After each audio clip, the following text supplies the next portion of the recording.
Here in this question, he says y to the power 4 is 56 plus 24 root 5. Find the value of 4y plus 7 if y is a negative number. Let's check. If y to the power 4 is this, that means it is y square's square is equal to 56 plus 24 root 5. So I have to find out that whose square is 56 plus 24 root 5. 56 plus 24 root 5 has one irrational part, one rational part.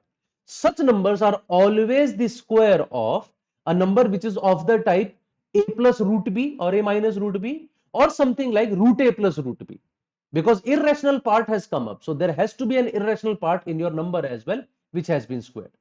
Now a plus root b squared, whenever you square a plus root b or root a plus root b, you always get a square of a number plus square of another number plus twice of a into root b, right everyone?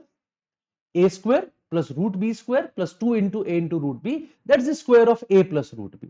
So always we look at this part because this is irrational. So keep in mind, this has become rational now. This has become rational. This is the irrational part that we have to look at, and this is 24 root 5. So what is 24 root 5? It might be 2 into 12 into root 5. But in that case, I need 12 square and root 5 square here, which is not 56. Or I might have 2 into 3 into 4 root 5. In that case, I should be having 3 square plus 4 root 5 square here. Even that is not there. Or I might write it as 2 into 6 into 2 root 5. In that case, I would be needing 2 square plus 2 root 5 square, and that is 56, which is given to us. So ultimately, this number is nothing but 6 plus 2 root 5 whole squared. It is 6 plus 2 root 5 whole squared. So y square whole square is equal to this. Now can I say y square should be 6 plus 2 root 5 by that logic? Now we can say that if 6 plus 2 root 5 square is this, even minus 6 minus 2 root 5 square is this. We can also take negative of that number, but because ultimately the value is square of something, it cannot be negative, it has to be a positive number. Now we do exactly the same process for this number as well. Let's try that.